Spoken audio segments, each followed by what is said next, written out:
প্ৰথমতে সকলোকে নমস্কাৰ। হয় ছাৰ আপোনাক নমস্কাৰ। নমস্কাৰ। এয়া হ'ল মোৰ লগত উপস্থিত আছে সন্মানীয় প্ৰাক্তন প্ৰধান শিক্ষক লাহবাৰী মধ্য ইংৰাজী বিদ্যালয়ৰ নৰেন্দ্ৰনাথ হালৈদে। তেখেতক আজি আবেলিৰ যিটো বাৰ্তালাপ অনুষ্ঠান তাত আমি আমন্ত্ৰণ জনাইছিলোঁ আৰু তেখেতে উপস্থিত হৈ আমাক আচলতে উৎসাহিত কৰিছে। গতিকে মই এইটো কথাই ক'ব বিচাৰিছোঁ, ছাৰৰ লগত আলোচনা কৰিব বিচাৰিছোঁ যে অৱসৰ গ্ৰহণ কৰাৰ পিছতো এজন মানুহে সামাজিক সাংস্কৃতিক বা অন্যান্য অনুষ্ঠানৰ লগত জড়িত হৈ থাকিলে কেনেকুৱা ধৰণৰ লাভজনক এটা ব্যৱস্থা হয় সেই মানুহজনৰ কাৰণে। কাৰণ সময়ে সময়ে দেখা যায় অৱসৰীৰ পিছত বহুত শিক্ষক কৰ্মচাৰী হওক অনুষ্ঠান প্ৰতিষ্ঠানৰ পিছত তেখেত প্ৰাক্তন হৈ যোৱাৰ পিছত তেখেতৰ জীৱনটো কিবা যন্ত্ৰণাদায়ক হয় কিছুমান ক্ষেত্ৰত। সকলোৰে নহয়, কিন্তু মই সকলোৰে ক্ষেত্ৰত কোৱা নাই, কিছুমান নিৰ্দিষ্ট ব্যক্তি এই ধৰণৰ ব্যৱস্থাৰ মাজত নথকাৰ কাৰণে অকণমান যন্ত্ৰণাদায়ক হয়। গতিকে আপুনি অৱসৰ গ্ৰহণ কৰাৰ পিছতো এখন সংগীত বিদ্যালয় চলাই আছে আৰু বিভিন্ন অনুষ্ঠান প্ৰতিষ্ঠানত আপুনি নিজেই সংগীত পৰিৱেশন কৰে। গতিকে আপোনাৰ পৰা দুটা বা এটা আমি নিশ্চয় গান শুনিবলৈ চেষ্টা কৰিম। হ'ল কি ছাৰ, আপুনি অকণমান সাহস দিবৰ কাৰণে যিসকল অৱসৰী মানে ব্যক্তি আছে তেখেতসকলক সাহস দিবৰ কাৰণে আপোনাৰ দৰে ব্যস্ততাত থাকিবৰ কাৰণে কি ধৰণে আগবাঢ়িব লাগিব তেখেতসকল?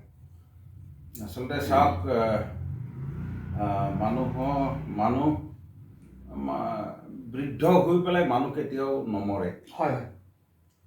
মানুহক মাৰে আচলতে ৰোগে, বেমাৰেহে মানুহক মাৰে। গতিকে বেমাৰ নহ'বৰ কাৰণে বা ৰোগ শৰীৰত উৎপন্ন নহ'বৰ কাৰণে প্ৰতিৰোধ কৰাৰ কিছুমান ব্যৱস্থা কৰিলে ভাল, আৰু তাৰ কাৰণে নিজে অৱশ্যে যত্নপৰ হ'ব লাগিব।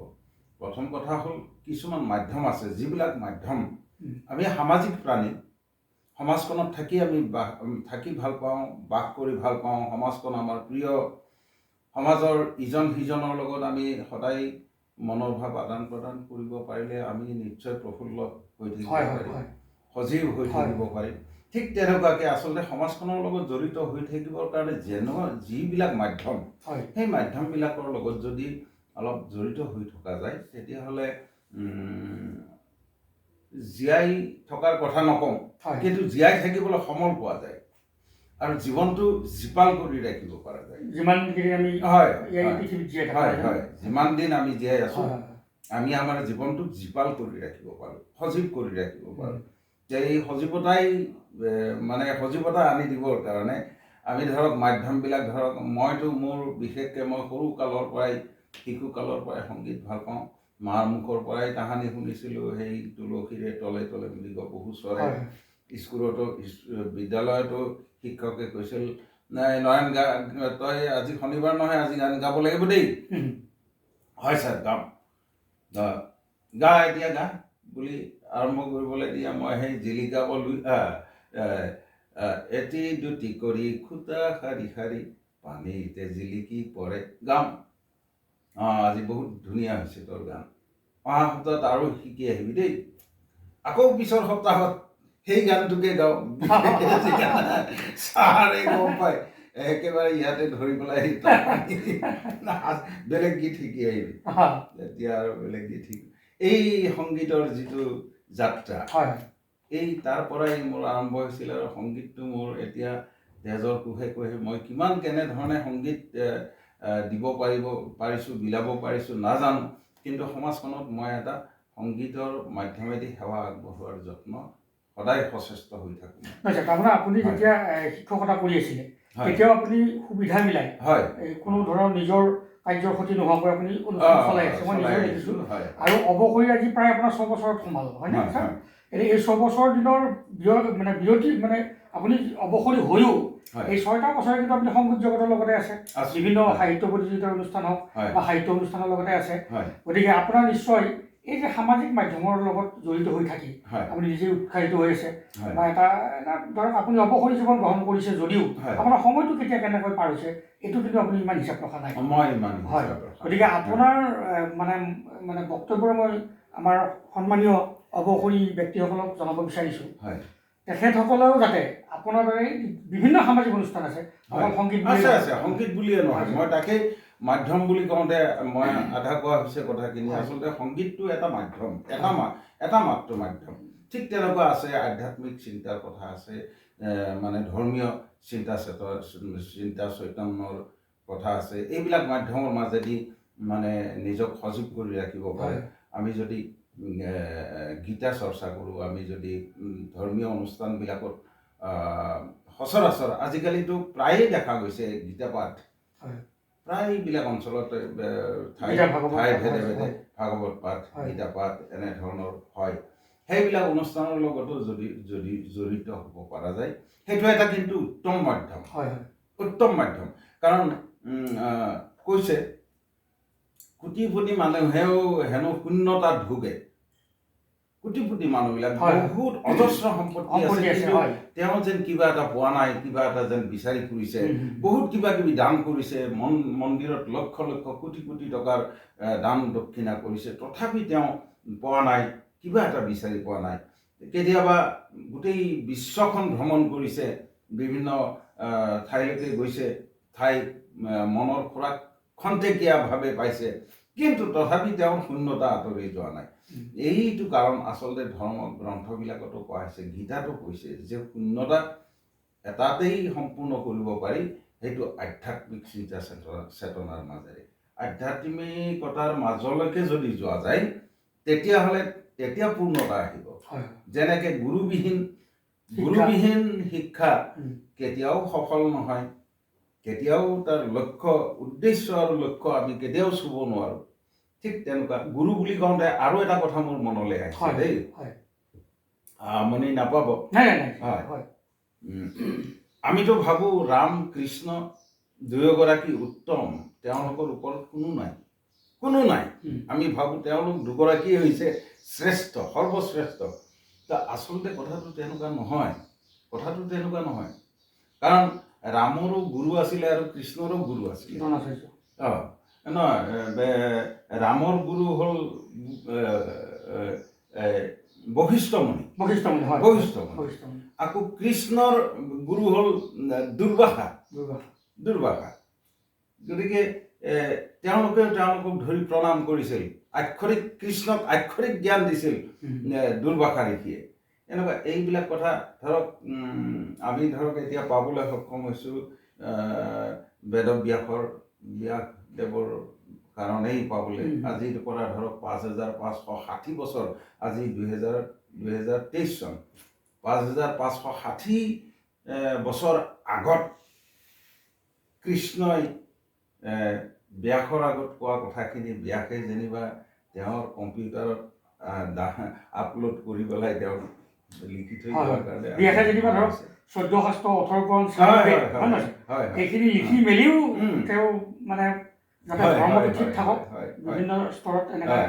এতিয়া হিন্দু ধৰ্ম বুলিয়ে নকওঁ মুছলিম ধৰ্ম বুলি কোৱাৰ কোনো কথা নাই এতিয়া সনাতন যিটো ধৰ্ম এই সনাতন ধৰ্ম যেনে ধৰক আমাৰ জাতি হৈছে জীৱ আৰু মানুহ হৈছে ধৰ্ম হৈছে মানৱ ধৰ্ম তো এই তাৰ পৰাহে আমি যেনিবা ঠেক বন্দিৰ মাজলৈ আহি কিবা কৰিছোঁ কোনো কথা নাই নিজস্ব যিটো চিন্তা এই চিন্তা ভাৱনাৰে যিয়ে যিটো দিশত পাৰে সেইটো দিশতেই যদি তেওঁ আগবঢ়াই লৈ গৈ থাকে আৰু নিজৰ স্বাস্থ্যৰ প্ৰতি কিন্তু নজৰ দিব লাগিব এইটো ঠিক নিজৰ স্বাস্থ্যৰ প্ৰতি নজৰ দিব আশা ৰাখিছোঁ ছাৰে যিখিনি কথা কৈছে তাৰমানে সময় যিহেতু কম নহয় ছাৰ সেইকাৰণে বহুত কথা থাকিলেও ক'ব নোৱাৰি তথাপিতো অৱসৰী যিসকল ব্যক্তি আছে বা অন্যান্য ব্যক্তিসকলৰ যদি এই ধৰণৰ অনুষ্ঠান প্ৰতিষ্ঠানবিলাকৰ লগত জড়িত হৈ থাকে তেওঁ মানসিকভাৱে কিবা এটা শান্তি পাব এই যেনে আপুনি যে ক'লে কৰোড়ৰ কোটি কোটি টকা আছে কিন্তু তেওঁ শান্তি বিচাৰি পোৱা নাই সেইটোৱে শান্তি বিচাৰি নোপোৱাটোৱে শান্তি আৰু যাক পাবলৈ সক্ষম হৈছে সেইটোৱে শান্তি গতিকে সকলোকে অনুৰোধ জনাইছোঁ এই ধৰণৰ ব্যৱস্থাৰ মাজেৰে আগবাঢ়ি যাওক শেষত ছাৰ আপুনি যিহেতু শিল্পী এখন সংগীত বিদ্যালয় চলাই আছে মই নামটো নাজানো ছাৰ বিদ্যালয়খন সংগীত বিদ্যালয়খন পাৰ্বতী প্ৰসাদ বৰুৱা সংগীত এইটো ক'ত হৈছে এতিয়া ঢেকীয়াজুলি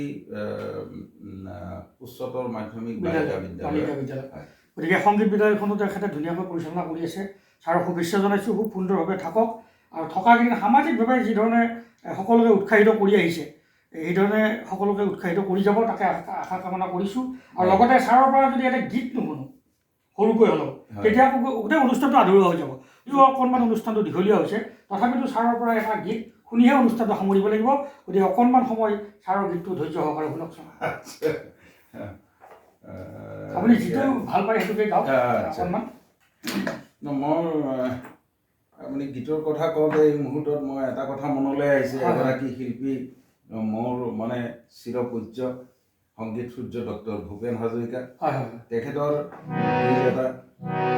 তেখেতে প্ৰত্যেকটো গীতেই একোখন বুৰঞ্জী। প্ৰতিটো গীততেই এটা সুন্দৰ বক্তব্য থাকে আৰু ইমান সুন্দৰকৈ শব্দৰ সংযোজনা কৰি পেলাই তেওঁ উপস্থাপন কৰে, সুৰাৰোপ কৰে। সেই কথাখিনি মোক সদায় আমনি কৰে। কেনেকৈ তেওঁ ইমান ধুনীয়া শব্দৰ সমাহাৰ কেনেকৈ ঘটে তেওঁৰ ঠাইত নাজানো।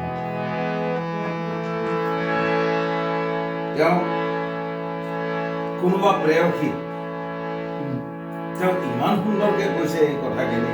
কথাভাগ এতিয়া মোৰ অকণমান মই শুনাম আপোনাক। তোমার দেখুন নাম পত্র লেখা, পত্র তুমি নিরীক্ষা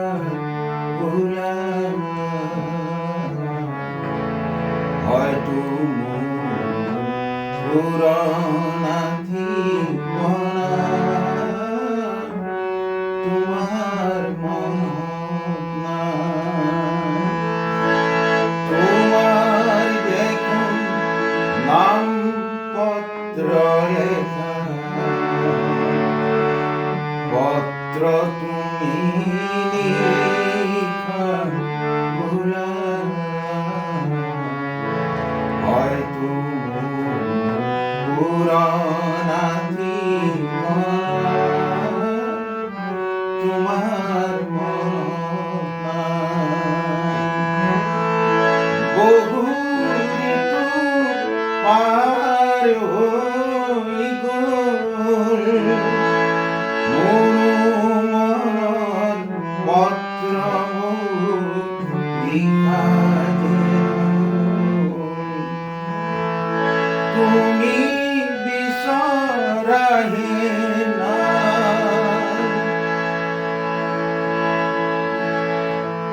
হয়তো পুরনা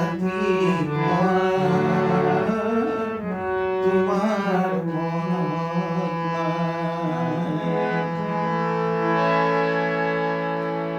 এনেকে আগবাঢ়িছে গীতটো। হয়, খুব সুন্দৰ ছাৰ। আপোনাক ধন্যবাদ জ্ঞাপন কৰিছোঁ। আপুনি যথেষ্টখিনি সময় দিলে। ভৱিষ্যতে আকৌ ভাল ধৰণে লগ পোৱাৰ আশাৰে আজিৰ এই অনুষ্ঠানটো আবেলিৰ বাৰ্তালাপ ইমানতে সামৰণি মাৰিছোঁ। সকলোকে নমস্কাৰ জনাইছোঁ। ছাৰ পুনৰবাৰ আপোনাক নমস্কাৰ। হয়, আপোনাৰ এই প্ৰচেষ্টা অব্যাহত থাকক। ইজনৰ পৰা বাৰ্তা এটা সিজনলৈকে কঢ়িয়াই নিয়াৰ যিটো ব্যৱস্থা আপুনি প্ৰয়াস কৰিছে আৰু ভাল কথাখিনি, বিশেষকৈ ভাল কথাখিনি আপুনি সমাজলৈকে কনভে কৰাৰ ব্যৱস্থা কৰিছে। এই যিটো আপোনাৰ প্ৰচেষ্টা, এই প্ৰচেষ্টা শলাগনীয়। ঈশ্বৰে আপোনাৰ মংগল কৰিব। সমাজখন সুস্থিৰ হোৱাত নিশ্চয় কিবা এটা হ'লেও, বিন্দু মাত্ৰ হ'লেও সহায়ক হ'ব বুলি পেলাই মই আশা ৰাখিছোঁ। আৰু মই আপোনাক পুনৰ ধন্যবাদ জনাই আশীৰ্বাদ কৰিব ছাৰ। আশীৰ্বাদ।